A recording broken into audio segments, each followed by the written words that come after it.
ሪሰንትሊ ከቲክቶክ ጋር ተያይዞ በቁጥጥር ስር የዋሉ ወጣቶች ነበሩ።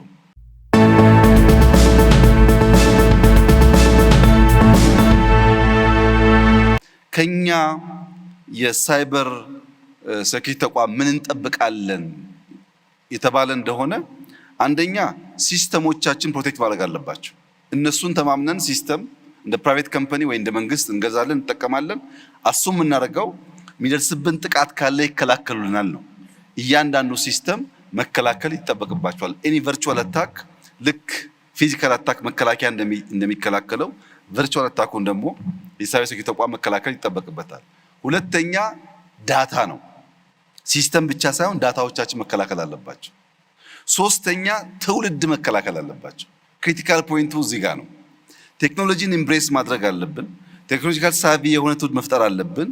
ያ ማለት ግን የኢትዮጵያን ካልቸር የኢትዮጵያን ሀገራዊ ፍላጎትና ጥቅም አደጋ ውስጥ በሚጥል መልኩ ግን መሆን የለበትም። ለምሳሌ ሪሰንትሊ ከቲክቶክ ጋር ተያይዞ በቁጥጥር ስር የዋሉ ወጣቶች ነበሩ።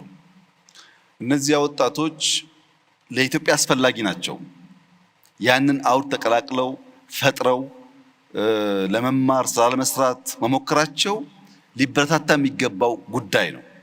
ነገር ግን ሲማሩ ከውጭ መማር ያለባቸውን ዕውቀትና መጠበቅ ሴፍጋርድ ማድረግ ያለባቸውን የእኛን ባህል የእኛን ፍላጎት ከቀላቀሉ ግን ጥፋት ያስከትላል።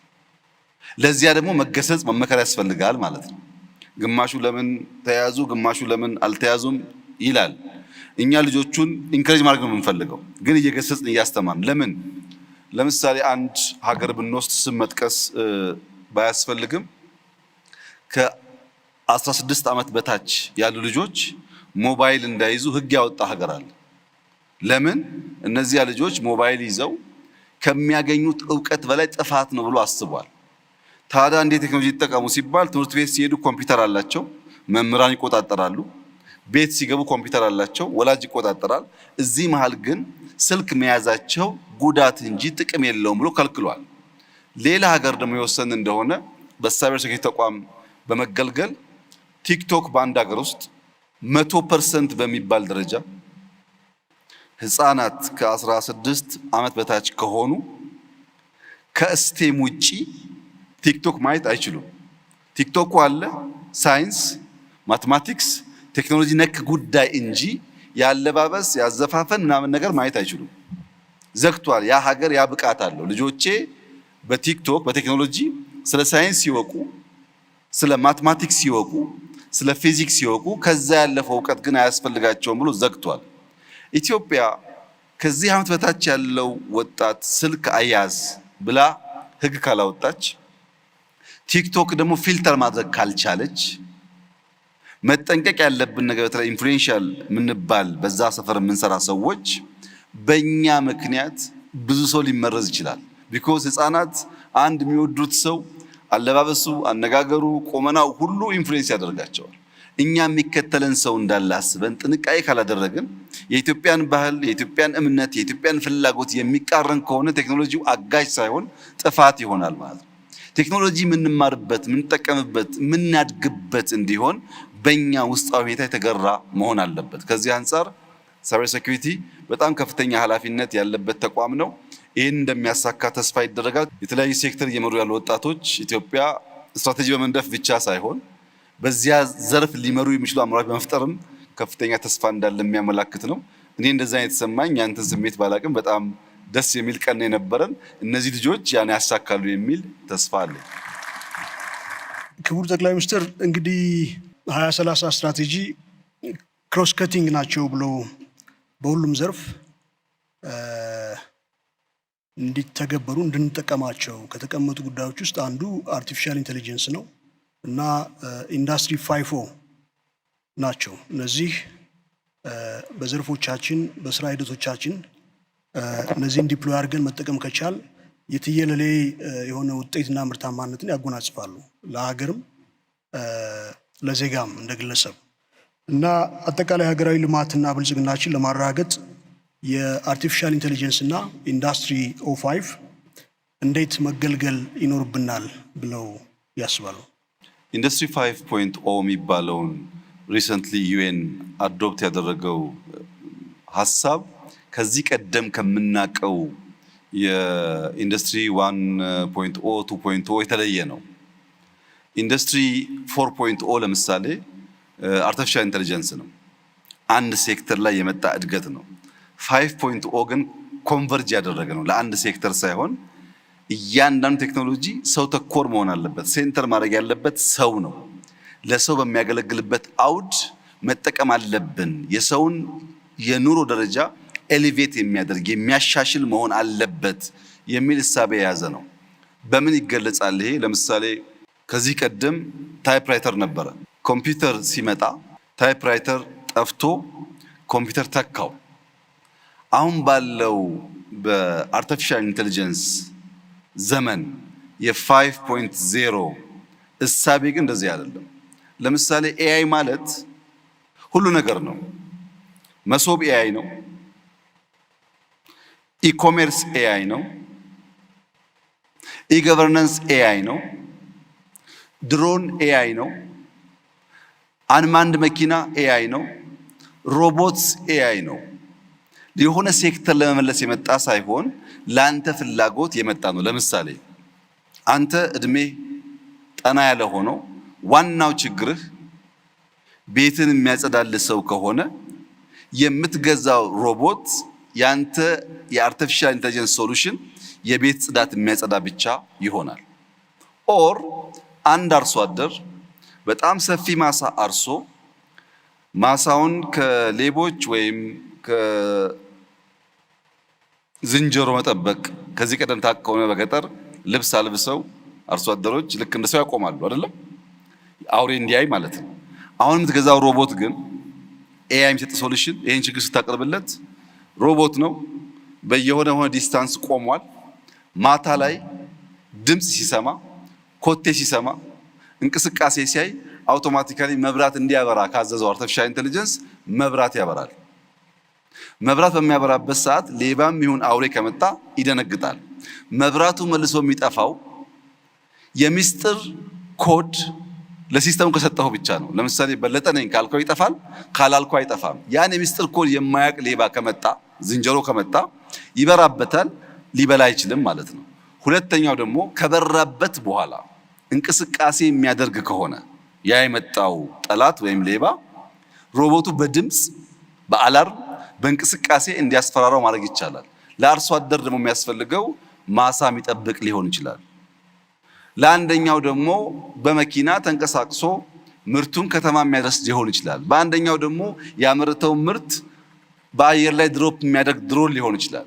ኤአይ ይዞ የመጣው ሶሉሽን ከዚህ ቀደም እንደምናውቀው ጋሪም ወደ መኪና ወይም ታይፕራይተር ወደ ኮምፒውተር ሳይሆን የሰው ልጅ ለሚፈልገው ለራሱ ጥያቄ ለራሱ ችግር መፍትሄ አምጪ ነው።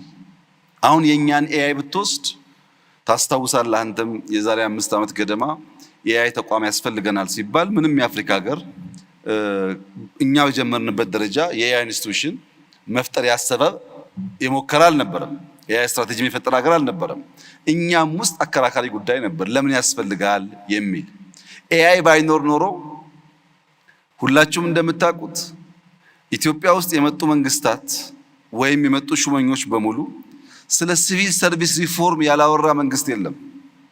በየጊዜው ነው የምንሰማው ሲቪል ሰርቪስ ይባል።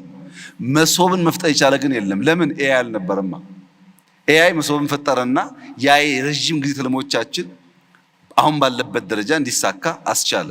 ሁለተኛ መላን ብትወስድ አንተ እንኳን በደንብ ታውቀዋለህ። መላው ኢትዮጵያ ሕዝብ እንዲያውቅ የምፈልገው መላ በኤአይ የተሰራው ልክ እንደ ዲፕሲክ ወይም ቻት ጂቲፒ ያለው ቱል በያዘው ይዘትና አቅም ደረጃ ከቻት ጂቲፒ በምንም አያንስም። ኢትዮጵያዊ ከመሆኑ ውጭ በሲስተሙ ብቃት በምንም አያንስም። እንደ እድል ሆኖ ኢትዮጵያውያን የተሰራው ውጭ ከሆነ የምናምን ውስጥ ከሆነ የምንጠራጠር ስለሆነ ካልሆነ በቀር መላን መጠቀም እየተቻለ ዲፕሲክ መጠቀም አያስፈልግም። ለምሳሌ እኔ በብዙ ጉዳዮቼ የምገለገልበትን የሚያግዘኝ ሲስተም መላ ነው። መላ ዲፕሲክ የሚሰጥህን ቫልዩ ያክል ሊያቀርብልህ ይችላል። ውስንነት አለበት ከዳታ አንጻር። ያን ዳታ ቅድም ባልኩት ኤክስቼንጅ መጨመር ያለብን ነገር ያለ ቢሆንም እና የኢትዮጵያ አርቲፊሻል ኢንተለጀንስ በቅርቡም በጣም ሻል ያለ ደረጃ የደረሱ ሀገራት መጥተው ሲያዩ እንደሰማሁት በብዙ ሀገራት እንደሚቀርበው ጥያቄ ምንም ጥርጥር የለውም የኢትዮጵያን የእድገት ጉዞ ሊፍሮግ ከሚያደርጉ በጣም ኢምፖርታንት ፒላር ኢምፖርታንት ቴክኖሎጂካል አቅም አንዱ ነው። ለምን አስፈለገ ያልከኝ እንደሆነ መከተል ሰለቸን። የመጣውን ሁሉ ስንከተል ኋላ ስለቀረን እንዲያ መከተል እንዳማረብን ከኛ ጋር እንዳይኖር ሊፍሮግ ለማድረግ የመደመር መንግስት እንዳስቀመጠው አንዱ መፍትሄ ኤአይ ነው። ኤአይ ኢትዮጵያ ውስጥ ልጅ ጀማሪ ተቋም ቢሆንም ባስገኘው ውጤት እና እንደምታውቀውም ባለው ሄድኳርተር በጣም አስደማሚ ደረጃ የደረሰ ተቋም ነው። ይህን ሁሉም ሰው መጠቀም ከቻለ ሁሉም ሰው ማገዝ ከቻለ ኤአይ እና የፕራይቬት ሴክተር ተሳስበው የሚሰሩ ከሆነ ምንም ጥርጥር የለውም የምናስበውን ምርታ ያመጣል። ሰው ተኮር ሆኖ መፍትሄ ያመጣል። 5.0 በተሟላ መንገድ ሊሳካ የሚችለው ለእያንዳንዱ የሰው ልጅ ችግር መፍትሄ አምጪ ቴክኖሎጂ ሲኖር ያ ደግሞ ኤአይ ነው ለማለት ነው። በውይይቶቻችን ሁሉ ማዕከላዊ ቦታ ከሚወስዱ ጉዳዮች ውስጥ አንዱ ዳታ ነው። ደጋግመን ጠቅሰዋለን። ዳታ መረጃ እንላለን እና የዲጂታል ኢኮኖሚ የዳታ ኢኮኖሚ ተብሎ ይወሰዳል፣ ወይም በዳታ ላይ የሚገነባ ኢኮኖሚ ነው። እንግዲህ የዲጂታል ቴክኖሎጂ እና የዲጂታል ኢኮኖሚ ሽግግር አውዳዊ ትርጓሜያቸውን ከለወጣቸው ጉዳዮች ውስጥ አንዱ ሉዓላዊነት የምንለው ኮንሰፕት ነው። እንግዲህ ትራዲሽናሊ ሉዓላዊነት ስንል በአመዛኙ የሚመጣው የሀገር ዳር ድንበር ጋር በተያያዘ ጉዳይ ነበር። አሁን ላይ ደግሞ ሀገራት የዲጂታል ቴክኖሎጂ ሲስፋፋ እዛ ዲፕሎይመንት ውስጥ ሲገቡ እዛ ኢንቨስትመንት ውስጥ ሲገቡ ሉዓላዊነታቸው በተለያየ መልኩ ሊደፈር ይችላል። ስለዚህ ዳታ ማለት ሁሉም ነገር ነው፣ ኢኮኖሚ ነው። ኢኮኖሚ የሚቆምበት መሰረት ነው ካልን ዳታን የምናመነጭበት፣ የምናከማችበት፣ ማኒፑሌት ወይም አናላይዝ የምናደርግበት ሂደቶቻችን ሁሉ ቁጥጥር ይፈልጋሉ ማለት ነው እና እንግዲህ አግሬሲቭሊ ወደ ዲጂታል ኢኮኖሚ ግንባታና ሽግግር ውስጥ እየገባ እንደመሆናችን መጠን የዳታ ሉዓላዊነታችን እንድንጠብቅ ከዚህ ጋር ምን ምን ጉዳዮች መደረግ አለባቸው ብለው ሀሳብ ይሰጡናል። ሶቨርኒቲ ዳይናሚክ ነው። ሶቨርኒቲ በዘመን መካከል ቋሚ አጫዋች ኖሮት አያውቅም። የዛሬ 100 ዓመት ሰዎች ሉዓላዊነት ሲሉ መሳሪያ የታጠቁ የተደራጁ ሰዎች መጥተው መሬታቸውን ድንበራቸውን ሲወስዱባቸው ነበረ። አሁን ከሌላ ኮንቲነንት ተደራጅቶ ወቅቱ መሬት የሚወስደው የለም። ያ ሶቨርኒቲ ያለፈበት። ቀጥሎ የመጣው እንደምታስታውሰው በቀዝቃዛው ጦርነት ጊዜ የአይዲዮሎጂ ወረራ ነበረ። ኢትዮጵያውያን የተጋደሉት፣ ኢትዮጵያውያን ተቋሞቻቸውን ያፈረሱት፣ ኢትዮጵያውያን የተጨቃጨቁት ምንም በማያውቁት አይዲዮሎጂ ነው። ሰው ሜር ሲሰማ ሰሙ፣ ኢምፖርት አደረጉ፣ ሲፋጁ ከረሙ። ምን አገኘንበት? ያው የሚታወቅ ነው። ይቅርብን በእኛ ሁኔታ በእኛ ሀሳብ የተባለበት ዋናው ምክንያት ኢምፖርትድ ቶትስ ኢምፖርትድ አይዲዮሎጂ እንዳለ ሲመጡ ጥፋት ስላላቸው ነው። እሱ ሲቀንስስ ስንዴ መጣ። ስንዴ እየለመንክ ስንዴ የሚሰጥህ አካል እያለ እኔ ሶቨሬኒቲ ጠብቄያለሁ ማለት አትችልም። ምክንያቱም ሲፈልግ ስንዴ ይከለክልብሃል ማለት ነው። ለምሳሌ የዛሬ 3-4 ዓመት ገደማ ታስታውስ ከሆነ እምቦጭ የሚባል አረም የጣናን ሌክ ወረረው የሚል አከራካሪ በጣም ጩኸት ነበር። እሺ ጣና በድንገት በተፈጥሮ ጉዳይ ተፈጠረ እንበል። አሁን ደግሞ ኢትዮጵያ ውስጥ ያሉ ሐይቆች እየዞራችሁ ብታዩ ሁሉም ትናንሽ ሐይቆች ሳይቀሩ እምቦጭ አላቸው። ከየት መጣ ይሄ እምቦጭ? ማን ነው ቱሪስት ነኝ ብሎ መጥቶ እምቦጭ እያረጨብን የሚሄደው? እኛ እናውቅ ነው ወይስ እግር አውጥቶ ነው ከጣና ተነስቶ ዝዋይ ሐይቅ ድረስ እምቦጭ የሚሄደው?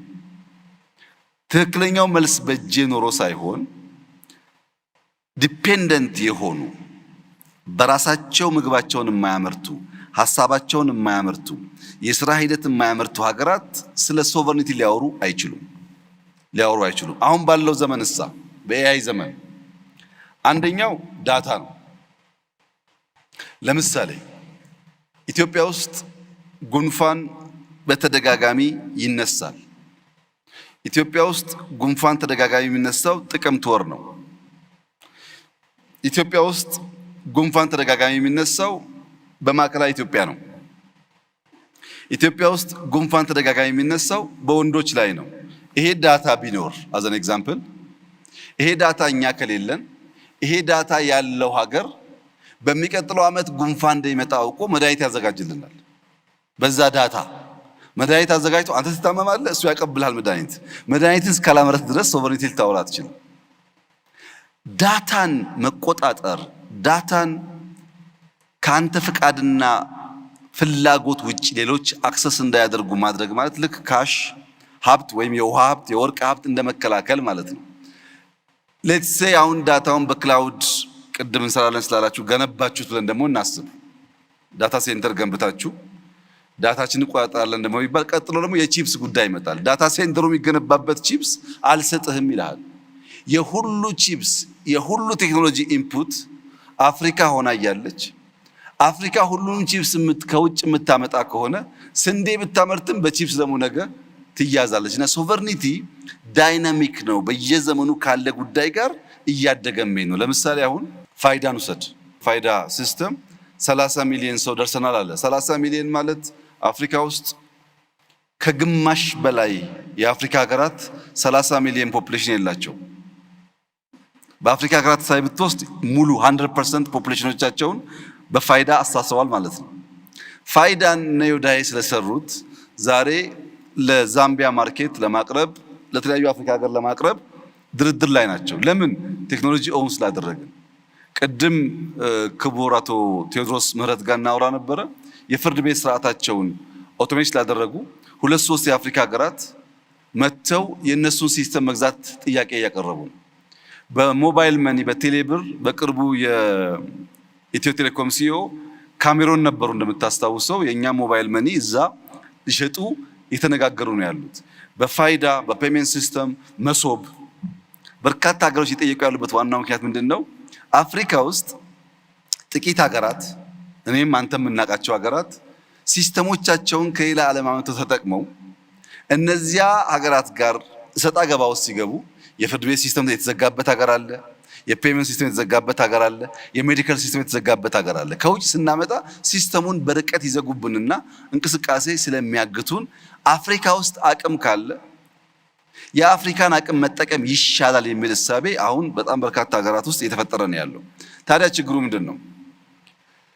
የኢትዮጵያ አርቲፊሻል ኢንተለጀንስ ተቋም፣ ኢንሳ፣ የፋይዳ ተቋም፣ ሌሎችም ተቋማት ማሰብ ያለባቸው ጉዳይ በሀገር ውስጥ እኛ የለመድነው ካልቸር ማከላከል ነው። ፕራይቬት ሴክተር የሚያሳትፍ አይደለም።